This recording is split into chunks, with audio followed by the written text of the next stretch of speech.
오늘은 본문을 중심으로 너희는 이렇게 축복하라.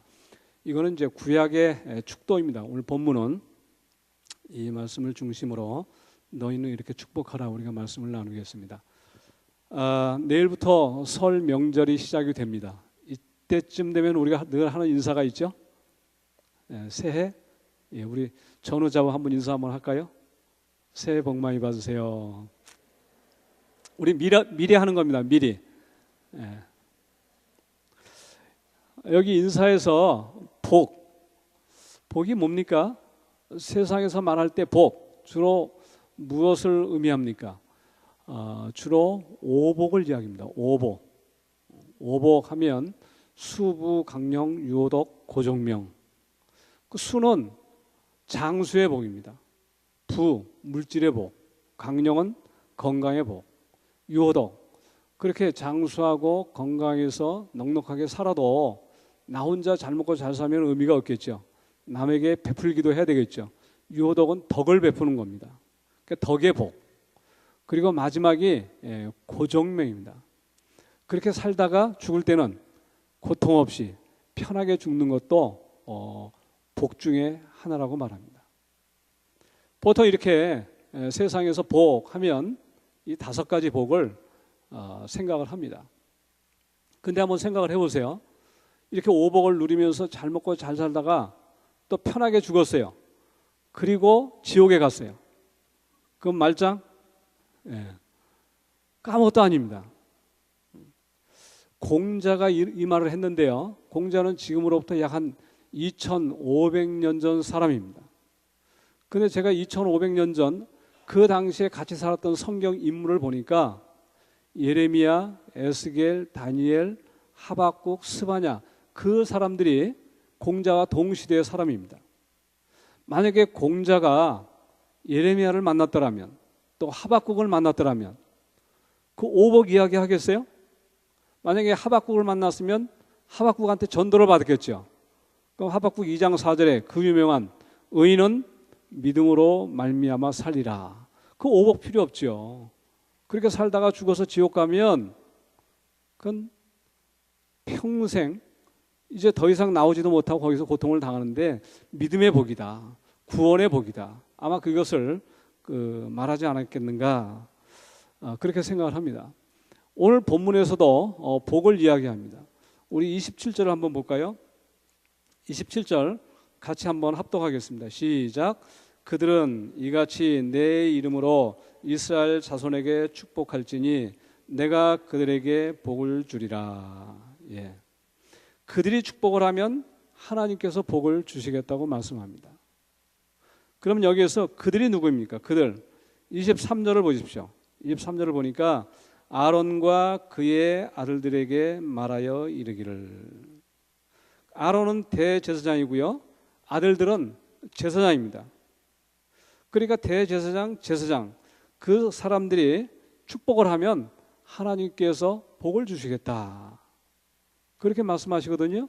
그래서 23절 이하의 말씀을 보면 너희는 이스라엘 자손을 위하여 이렇게 축복하여 이르되 라면서 이스라엘 백성들을 향해서 축복을 명령하시는 것입니다. 그러니까 구약시대 제사장들의 사명은 다른 게 아닙니다. 백성들을 위해서 축복하는 것. 그게 구약시대 제사장들의 사명인 것이죠. 그러니까 이 축복 기도는 한두 번 하고 마치는 게 아니에요. 또 그 제사장 당대만 하는 것도 아닙니다. 하나님께서 내가 너희에게 복을 주리라 했던 그 복이 응답될 때까지 하는 것입니다. 그러니까 구약시대 내내 제사장들은 아무리 갈려도 이 기도를 했던 것입니다. 그렇게 기도하면 복은 제사장이 주는 것이 아니라 하나님께서 주시겠다. 그렇게 말씀합니다. 그러면 이 성경에 나타난 성경에 나타난 복은 무엇인가? 성경 전체의 서론인 창세기에 제일 먼저 복이 나옵니다. 인간이 범죄하기 전 에덴 동산에서 하나님께서 복을 말씀하시는데요. 1장 28절에 보면 이런 말씀이 있어요. 하나님이 그들에게 복을 주시며 하나님이 그들에게 이르시되 생육하고 번성하여 땅에 충만하라. 창세기 1장 28절입니다. 그리고 이어서 보면 하나님이 그 일곱째 날을 복되게 하사 6일 동안 창조하시고 일곱째 날을 하나님께서 복을 주셨다는 거예요. 왜 복을 주셨는가? 그날에 안식하셨습니다. 그러니까 이 창세기에 나타난 복을 보면 하나님과 함께하는 게 복입니다. 하나님과 함께하는 것. 또 이어서 하나님과 안식을 누리는 게 이게 복이에요. 성경에서 말하는 것. 하나님과 함께하는 것, 하나님과 함께 또 안식을 누리는 것. 근데 이 함께의 복과 안식의 복이요, 범죄로 깨어지고 맙니다.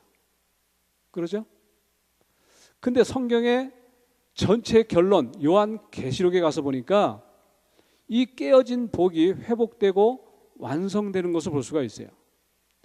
요한계시록에는요 7가지 복이 나옵니다. 7복. 요한계시록 전체에서 그 중에 핵심되는 복이 혼인잔치에 참여하는 복인데요, 계시록 19장 9절에 보면 어린 양의 혼인잔치에 청함을 받은 자들은 복이 있도다. 혼인잔치에 청함을 받은 자들. 그러면 이 어린 양의 혼인잔치에 참여하게 되면 무슨 일이 일어납니까? 뒤에 보니까 21장 3절에 하나님의 장막이 사람들과 함께 있음에 하나님이 그들과 함께 계시리니 그들은 하나님의 백성이 되고 하나님은 친히 그들과 함께 계셔서. 여기 보면요 한 절 안에 함께 있음에 함께 계시리니 함께 계셔서. 함께라는 말이 3번 연속해서 나옵니다. 그러니까 하나님과 사람이 함께 거하는 것, 이게 안식의 상태거든요. 함께 영원히 함께 거하고 영원히 안식을 누리는 것, 이게 성경 전체의 결론인 요한계시록에서 말하는 복입니다. 복. 그러니까 창세기에 나타난 최초의 복하고 요한계시록에 나타난 완성된 복은 그게 같은 복입니다. 하나님과 함께하는 것이고 또 하나님과 안식을 누리는 것. 그러면 창세기와 계시록 그 사이에는요, 사이에는 인간의 범죄로 말미암아 깨어진 복을 회복시켜 나가는 하나님의 구원 역사, 그렇게 말할 수가 있어요. 그래서 이 인간의 범죄로 말미암아 깨어진 그 복을 회복시키고자 하나님께서 한 사람을 부르십니다. 바로 아브라함을 부르신 거예요. 아브라함은요 복의 근원, 그렇게 말합니다. 아브라함을 부르셔가지고 복에 대해서 말씀해 주시는데 창세기 12장 2절 이하의 말씀을 보면 내가 너로 큰 민족을 이루고 내게 복을 주어 내 이름을 창대하게 하리니 너는 복이 될지라. 땅의 모든 족속이 너로 말미암아 복을 얻을 것이라. 역시 마찬가지입니다. 한 절 안에 복이 연속해서 나와요. 내게 복을 주어 너는 복이 될지라. 또 너로 말미암아 복을 얻으리라.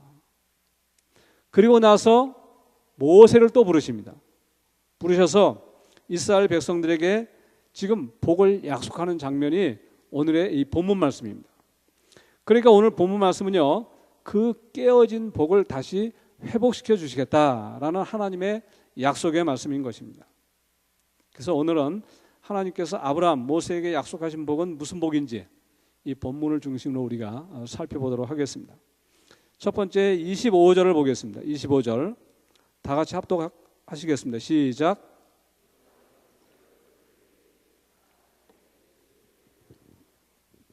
첫 번째는 은혜의 복입니다. 은혜의 복. 우리가 흔히 은혜 받았습니다, 그렇게 말하죠. 거기서 말하는 은혜, 이게 성경에서 말하는, 본문에서 말하는 첫 번째 복이라는 것입니다. 여기 여호와는 그의 얼굴을 내게 비추사, 이 말씀에 주목해 보십시오. 여호와는 그의 얼굴을 내게 비추사. 이 말씀은요, 성경 전체의 구원 역사에서 엄청나게 중요한 말씀입니다. 지금 내게 비추사, 이 말은요, 하나님의 얼굴이 가려져서 볼 수 없는 상태라는 것입니다. 그러니까 그걸 열어서 좀 보여주십시오, 그렇게 제사장들을 향해서 기도하라 말씀하는 것이죠. 그러니까 구약시대는 이처럼 하나님의 얼굴이 가려져 있는 상태였습니다. 그런 시기였어요. 그러면 언제 무엇 때문에 하나님의 얼굴이 가려졌는가? 바로 에덴 동산에서 인간의 범죄 때문에 그랬습니다. 인간의 범죄로 말미암아 하나님의 얼굴이 사람에 대해서 가려지게 된 것입니다. 그러니까 원래는 가려져 있지 않았는데 인간의 불순종 때문에 가려지게 되었다. 이걸 이사야 선지자가 우리에게 잘 말씀해 주고 있습니다. 이사야서 59장 2절, 우리가 잘 아는 말씀이죠. 너희 죄가 그의 얼굴을 가리어서 너희에게서 듣지 않으시게 함이니라. 그러니까 죄로 말미암아 하나님의 얼굴이 사람들에게 가려진 것입니다. 자, 이렇게 하나님의 얼굴이 사람들에게 가려졌다는 이 사실을 성막 설계도를 통해서 하나님께서 당신의 백성들에게 계시를 해주셨어요. 하나님께서 모세에게 성막을 지어라 그렇게 말씀했는데 성소와 지성소 사이를 휘장으로 구분하라 그렇게 말씀합니다. 출애굽기에서. 그러니까 성소, 지성소는 하나님의 임재의 장소이죠. 성소는 제사장이 들어갈 수 있는 마지막 구역입니다. 그 사이에 휘장으로 막으라는 거예요. 이 휘장이 바로 죄를 상징하고 있는 것입니다. 그러니까 죄가 하나님과 인간 사이를 가로막고 있는 것이죠. 마치 태양이 있는데 구름이 잔뜩 낀 것과 같아요. 그 태양이 있어도 비치지 않지 않습니까? 여러분, 만약에 사람을 포함해서 모든 피조물이 1년 동안 햇빛을 보지 못하면 어떻게 되겠습니까? 아마 뭐 이 식물 같은 거 살 수가 없을 겁니다. 또 사람과 짐승들도 살기 힘들 겁니다. 근데 이 구약 시대는요 1, 2년이 아닙니다. 10년, 100년이 아니라 장장 1500년간이나 하나님의 얼굴이 가려져서 사람들에게 비치지 않던 시대입니다. 그래서 하나님께서 제사장들에게 이 빛이 비춰질 수 있도록 이것을 축복하라 그렇게 말씀하셨던 것이죠. 그러니까 구약 시대 가장 절실한 복은 무엇인가? 이 하나님의 얼굴이 사람들을 향해서 이렇게 비춰지는 것, 그것이 가장 큰 복이었던 것입니다. 그러니까 휘장이 좀 열려져서 하나님의 얼굴이 사람들에게 향할 수 있도록 그거를 기원하라는 것이죠. 이게 복이라는 거예요. 이게 복. 그럼 가려졌던 휘장이 언제 열려졌습니까? 마가복음 15장 38절에서 이렇게 말씀합니다. 이에 성소 휘장이 위로부터 아래까지 찢어져 둘이 되니라. 그러니까 주님께서 십자가에서 다 이루었다 하셨을 때 비로소 성소 휘장이 열려진 것입니다. 여기서 다 이루었다, 이 말씀의 의미는 그런 관점에서 보면 하나님과 사람 사이에 가로막혔던 휘장이 열려짐으로 하나님의 얼굴빛이 비춰지게 되었다. 예수님으로 인해서 그런 의미입니다. 그래서 예수님께서 내가 문이다 그러죠. 왜 예수님이 문입니까? 그 막혔던 휘장을 열어놓으셨으니까 예수님이 문인 것이에요.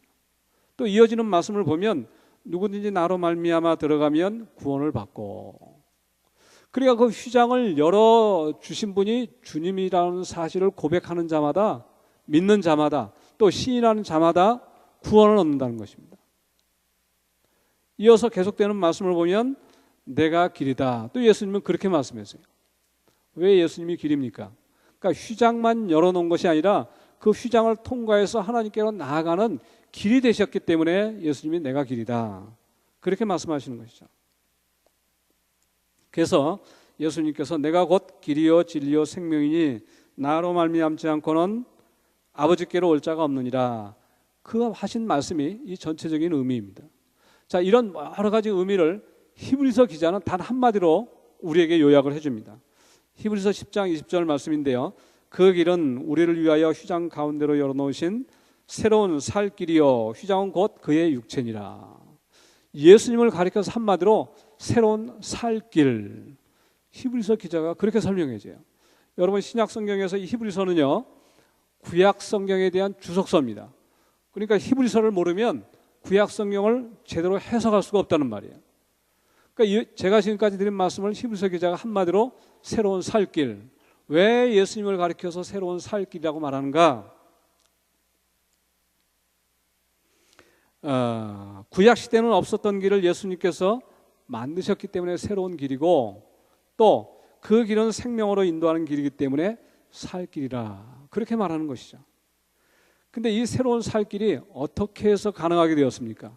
그 다음 말씀을 보니까 휘장은 곧 그의 육체니라. 그런 말씀처럼 예수님께서 당신의 육체를 찢어주심으로 그 막혔던 휘장이 열려지게 되었기 때문에 예수님은 새로운 살 길, 그렇게 말씀하는 것입니다. 그 결과 구름이 갈라짐으로 햇빛이 비추듯이 하나님의 얼굴빛이 우리 마음에 비추게 되는 것이 가능하게 된 것입니다. 자, 이것이 은혜 베푸시기를 원하며 했던 그 구원의 은혜입니다. 결국 구약시대 제사장들의 축복기도는 다른 게 아니죠. 예수 그리스도로 말미암는 구원의 복, 그 구원의 은혜, 그 복을 우리에게 주십시오. 그러한 간절한 기도였던 것입니다. 그 기도에 하나님께서 응답하셔서 독생자 예수 그리스도를 이 땅 가운데 보내주시고 모든 당신의 백성들을 하나님 존전에 나올 수 있는 그런 은혜를 허락하신 것입니다. 이것이 하나님의 전적인 은혜이고 또 은혜의 복이라 그렇게 말하는 것입니다. 자, 이것으로 끝이 아니라 두 번째는 26절입니다. 26절 다 같이 한번 읽어볼까요? 시작.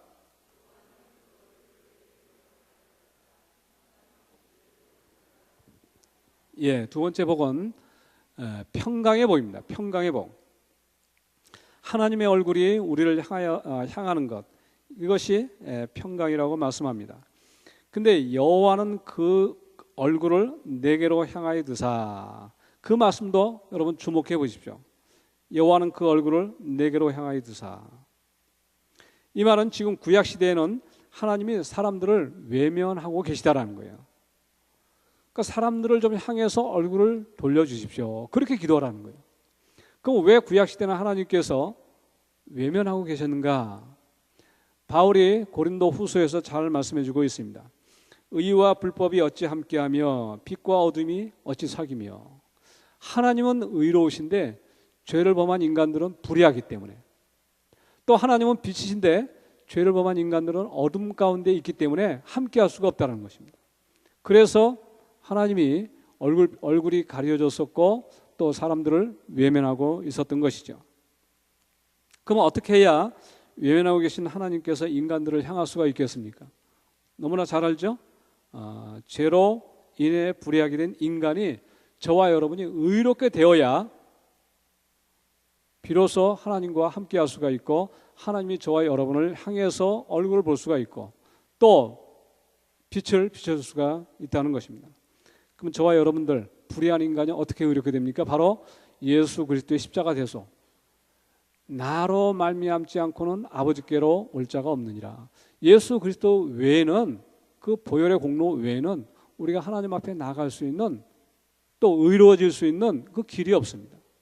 이것이 바로 은혜와 평강의 복인 것입니다.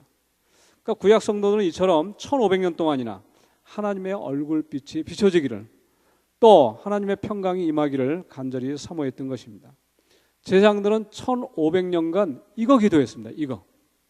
이게 아브라함에게 약속하신 복이고 모세에게 주마하신 그 복이었던 것입니다.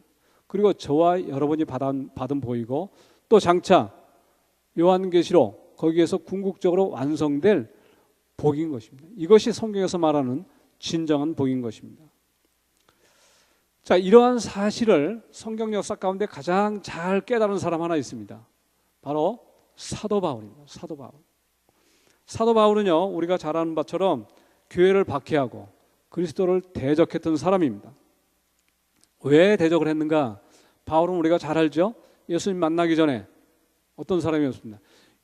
철저한 유대교인이었고 바리새인이었어요. 그 유대교 바리새인들은 이 은혜와 평강의 복을 어떻게 받는가? 율법을 행함으로써 받는 줄 알았어요. 그래서 바울 자신도 나는 율법의 의로는 흠이 없는 자라. 이게 바울뿐만이 아니라 모든 율법주의자 그리고 바리새인들이 그렇게 생각을 했어요. 그 율법 지키기를 부단히 애를 썼죠. 그걸로 말미암아 은혜와 평강의 복을 받는 줄 알았는데 기독교인들은 아니라는 거예요. 행함이 아니라 믿음으로 받는 거예요. 믿음으로. 근데 그들이 믿는다는 그 믿음의 대상이 누군가? 나무에 저주받아 달려 죽은 예수라는 청년을 믿으면, 그가 하나님의 아들이고 그리스도인데 그를 믿으면 의롭게 된다는 거예요. 은혜와 평강을 받게 된다는 거예요. 여러분, 이건 유대교 입장에서는요 도저히 용납할 수 없어요. 유대교에서는 하나님은 오직 여호와 하나님, 유일하신 하나님입니다. 근데 어떻게 하나님께, 율법에 보면 이 나무에 달린 자는 하나님께 저주받았다 그러는데, 저주받아 죽은 그 예수라는 청년이 어떻게 하나님의 아들이고 그리스도가 될 수 있겠느냐라는 거죠. 그뿐만이 아니에요. 또 이 기독교인들은 성전은 유대교에서는요 하나님이 자기들과 함께 한다는 강력한 표징, 증표입니다. 그게. 근데 이 기독교에서는 성전을 부정하는 거예요. 이제 하나님께서는 더 이상 돌로 지은 전에 계시지 않고 각 사람의 심령 가운데 계시다라는 거예요. 그래서 성경을 뭐라고 말합니까? 너희가 하나님의 성전인 것과 하나님의 성령이 너희 안에 거하시는 줄을 알지 못하느냐 하면서 건물로서의 성전을 부정합니다. 그러니까 성전 모독죄죠. 그러니까 이것도 용납할 수가 없고, 또 안식일도 그래요. 안식일. 율법에서 안식일을 어기면, 지키지 않으면 돌로 쳐 죽이라고 되어 있어요. 근데 그리스도인들, 기독교인들은 안식 후 첫날을 지키는 거예요. 이것도 용납할 수가 없고, 또 할례도 그래요. 할례도. 유대교에서 할례는 하나님 백성된 표징입니다. 이것은 하나님께서 아브라함에게 그 약속을 주셨어요.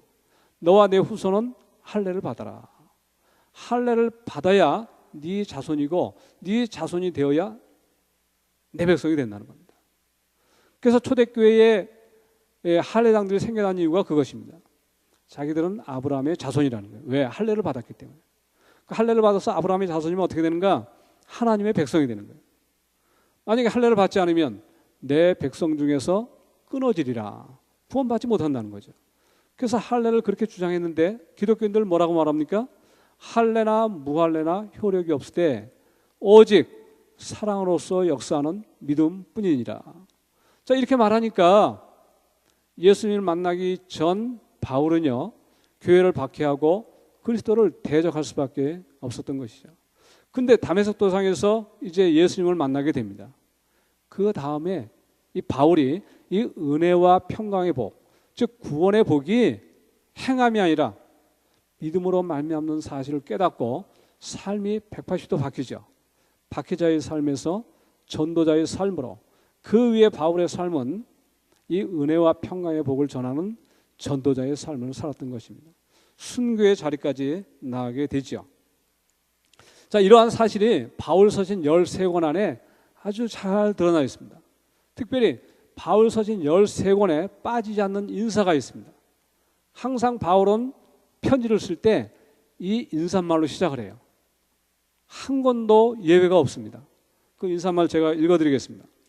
하나님의 사랑하심을 받고 성도로 부르심을 받은 모든 자에게 하나님 우리 아버지와 주 예수 그리스도로부터 은혜와 평강이 있기를 원하노라. 하나님 우리 아버지와 주 예수 그리스도로부터 은혜와 평강이 있기를 원하노라. 은혜와 평강을 모든 이 편지 수신자들에게 축복을 합니다. 이거는 그냥 의례적으로 하는 인사가 아니에요. 여러분 바울 서신 읽을 때 이 대목을 아주 유심히 보십시오. 하나님은 우리 아버지와 주 예수 그리스도로부터. 이게 무슨 말이냐면 하나님 아버지께서 구약시대에 약속한 그 은혜와 평강의 복, 그게 어디 있어요? 오늘 본문 말씀에 나오지 않습니까? 그 은혜와 평강의 복이 주 예수 그리스도로 말미암아 이루어졌다, 받게 되었다라는 자신의 신앙 고백이나 마찬가지예요. 그래서 이것을 깨닫고 자신도 이제 평생 이 은혜와 평강의 복을 전하는 전도자의 삶을 살게 되는 것이죠. 여러분 오늘날의 제사장은 누굽니까? 너희는 택하신 족속이요 왕 같은 제사장이라. 이제는 저와 여러분이 제사장입니다. 자, 구약 시대에는 그렇게 아론의 후손들만 제사장이었는데 이제는 저와 여러분이 제사장이에요. 목사가 제사장이 아니라 그냥 그리스도인이면 누구나 제사장입니다. 그러니까 이제는 너희는 이렇게 축복하라. 그 사명이 누구에게 주어졌습니까? 바로 저와 여러분에게 이 사명이 주어진 거예요. 그럼 우리는 누구에게든지 이 축복의 말씀을 전해야 돼요. 여호와는 그의 얼굴을 비추사 은혜 베푸시기를 원하며 여호와는 그의 얼굴을 향하여 드사 평강 주시기를 원하노라. 이 축복 기도를 이제는 저와 여러분이 해야 된다는 것입니다. 그래서 만나는 모든 사람들에게 우리 부모, 형제, 일가, 친척 중에 불신자가 있다면 여러분 이 축복 기도를 하시면 됩니다. 또 오고 가다 만나는 사람도 또 혹시 우리 집에 우유를 배달해주고 신문을 배달해주는 그 아저씨, 아줌마들이 있다면 그분들에게도 이 축복 기도를 하시면 돼요. 말로 해도 되고 속으로 해도 됩니다. 말하지 않고 속으로 해도 돼요. 그래서 이렇게 하면 저와 여러분이 복을 주는 것이 아니라 하나님께서 복을 주시겠다는 거예요. 그래 약속을 하셨어요. 그래서 우리가 이렇게 축복을 하면 언제 어디서 누구를 통해서 복음을 듣게 될지 모르지만 하나님께서 그렇게 해 주신다고 약속을 하셨으니까 우리는 그대로 하면 되는 겁니다. 이어서 전도로 우리가 또 이 은혜와 평강의 축복을 전할 수가 있습니다. 우리 정민원 집사님이 오늘 자작곡으로 찬양을 해줬는데 우리 원천교회의 올해 비전 오직 기도, 오직 말씀, 오직 전도. 그 오직 전도가요 그 은혜와 평강을 전해주는 통로 역할을 한다는 것입니다. 그러니까 불신자들이 은혜와 평강의 복을 받을 수 있는 유일한 길은 바로 예수 그리스도를 믿는 것인데 그냥 믿어지는 게 아니죠. 복음을 전하는 자가 있어야 그걸 믿을 수가 있게 되는 것이죠. 이 사명 감당하기 위해서 오늘날 저와 여러분을 불러주신 것입니다. 이렇게 말과 또 전도로도 우리가 은혜와 평강의 복을 전할 수도 있지만 가장 중요한 것은 삶입니다. 삶. 우리의 삶을 통해서 불신자들에게 이 은혜와 평강의 복을 전할 수가 있죠. 불신자들은 하나님도 모르죠. 예수님도 모르죠. 또 성경도 모릅니다. 그럼 그들에게 어떻게 하면 하나님, 예수님, 성경을 이렇게 맛을 보여줄 수가 있겠습니까? 바로 저와 여러분의 삶을 통해서 보여줄 수가 있는 것입니다. 그러니까 그런 의미에서 저와 여러분은 걸어다니는 성경이라고 말할 수가 있습니다. 또 하나님과 예수님을 그렇게 반사시키는 반사체, 거울과도 같은 존재예요. 그러니까 저와 여러분의 삶의 모습을 통해서 불신자들이 하나님을 발견하고 하나님 앞으로 나아갈 수 있는 이 통로 역할이 오늘날의 제사장들의 사명이라는 거예요. 그 예수님께서 뭐라고 말씀하십니까? 저희로 너희의 착한 행실을 보고 하늘에 계신 아버지께 영광을 돌리게 하라. 여기 저희가 나오고요, 너희가 나옵니다. 저희는 불신자고 너희는 신자들이죠. 그러니까 신자들의 착한 행실, 선한 행실, 말씀에 합당한 그 삶의 모습을 통해서 불신자들이 하늘에 계신 아버지께 와서 영광을 돌릴 수 있도록 이게 은혜와 평강의 축복의 통로 역할이 되는 것입니다. 그러니까 우리 성도들의 삶 굉장히 중요합니다. 그러니까 저와 여러분의 삶에는요 은혜와 평강의 축복이 달려있는 거예요. 우리가 어떻게 사느냐, 어떻게 행동하느냐에 따라서 이것이 전달될 수도 있고 아니면 막힐 수도 있다는 사실입니다. 그러면 언제까지 우리가 이것을 해야 되겠는가? 구약시대 제사장들을 보십시오. 예수님의 초림 때까지 했어요. 예수님의 초림 때까지. 그럼 이제 저와 여러분들은 예수님의 재림 때까지, 아니면 저와 여러분이 예수님 앞에 설 때까지, 이것이 오늘 본문에서 너희는 이렇게 축복하라 하면서 구약 제사장들에게 명령을 했는데 이제는 그 명령, 사명, 직분이 저와 여러분에게 위임됐다는 사실입니다. 이거는 영광스럽기도 하고요. 또 한편으로는 그만큼 지엄한 명령이기도 합니다. 해도 되고 안 해도 되는 것이 아니라 우리를 통해서 죽고 사는 문제가 달려있다는 것입니다.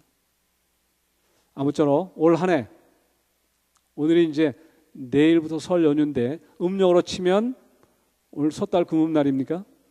올 한 해 이제 올 한 해 우리에게 맡겨주신 이 제사장의 사명, 너희는 이렇게 축복하라. 모든 사람들 향해서 여호와는 그의 얼굴을 내게 비추사 은혜 베푸시기를 원하며 여호와는 그 얼굴을 내게로 향하여 드사 평강 주시기를 원하노라 한 이 사명을 잘 감당함으로 말미암아 하나님 앞에서 축복의 사명자의 그 사명을 잘 감당할 수 있는 저와 여러분 모두가 되시기를 주님의 이름으로 축원합니다.